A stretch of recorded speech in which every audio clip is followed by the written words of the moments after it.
If you want to master Photoshop basics fast, the secret is not learning every single tool on day one. The real key is understanding 4 core pillars: layers, selections, masking, and the core tools. Once those systems click, Photoshop starts to feel a lot less confusing and a lot more powerful.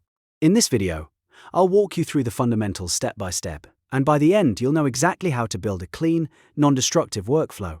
If this tutorial helps you out, make sure to hit like and subscribe for more simple software guides. Let's jump in. First, let's talk about the layer system. You can think of Photoshop like a stack of clear glass sheets. Whatever is on the top layer will cover what is below it, and that is why layers are the foundation of everything you do. When you open an image, it usually comes in as a locked background layer. To unlock it, just click the padlock icon so it becomes a normal editable layer. That small step gives you more freedom to move, edit, and adjust your image without restrictions. Now, one of the most important habits you can build is creating new layers for separate edits. On Windows, press Ctrl plus Shift plus N. On Mac, press Command plus Shift plus N. That instantly creates a blank layer in your stack. The reason this matters is simple. If you do everything on one layer, one mistake can affect the entire image. But if you keep edits on separate layers, you can move things around, hide them, delete them, or refine them later without ruining your original photo. Another useful layer setting is opacity. At the top of the Layers panel, you'll see a percentage slider. Lowering that makes a layer more transparent, which is great when you want to blend an object, soften an effect, or compare changes more naturally. Just remember this: in Photoshop, layers are your control center. If you understand layers, you already understand a huge part of the program. Next, let's cover the core toolbox. You do not need to memorize every single tool right away. Instead, focus on the 5 essentials that you'll use again and again. First is the Move tool, which you can select with V. This tool lets you move layers, shapes, and selections around your canvas. If you need to reposition something, this is the tool you'll reach for most often. Second is the Brush tool, selected with B. This tool paints color onto layers or masks, and it is incredibly useful for retouching, blending, and creative edits. Third is the Spot Healing brush, which is selected with J. This tool automatically removes blemishes, spots, or unwanted distractions in a photo, making it perfect for quick cleanup work. Fourth is the Object Selection tool, selected with W. This is one of the smartest tools in Photoshop because it uses AI to detect a subject when you draw a box over it that makes cutting out people or objects much easier than doing everything manually. And fifth is the Crop tool, selected with C. This tool changes the dimensions, aspect ratio, or boundaries of your canvas, which is essential for resizing images for web, social media, or print. Once you know those basics, the next big skill is making clean selections.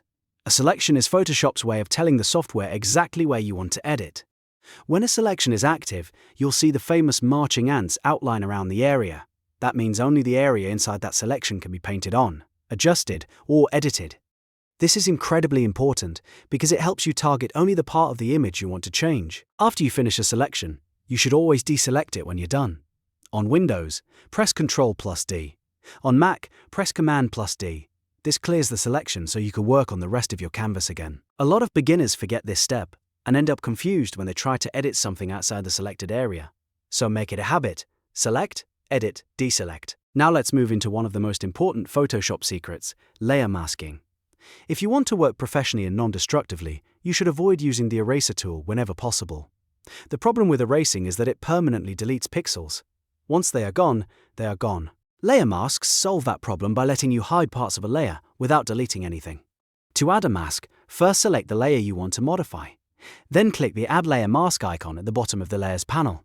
It looks like a rectangle with a circle in it. A white box will appear next to your layer thumbnail, and that means the mask is active. Now select the Brush tool with B. Here's the simple rule that makes masking easy to remember. Black conceals, white reveals. If you paint with black on the mask, you hide part of the image. If you paint with white, you bring that hidden part back. That means you can experiment freely because nothing is permanently removed. If you make a mistake, just switch brushes and fix it. This is one of the biggest workflow upgrades you can learn in Photoshop because it gives you total flexibility. The last pillar is non-destructive adjustments. If you want to change brightness, contrast, or color, don't go straight to the image menu and use adjustments there, because that applies changes permanently to the pixels. Instead, use adjustment layers. At the bottom of the Layers panel, click the half-black, half-white circle icon. From there, you can choose tools like curves for brightness and contrast, or hue and saturation for color changes. The best part is that adjustment layers stay editable. You can double-click them later to fine-tune the settings, or delete them completely if you change your mind.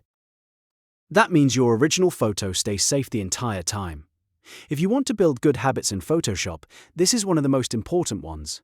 Always work in a way that preserves your original image. Now let's put everything together with a simple practice exercise you can do in about 10 minutes.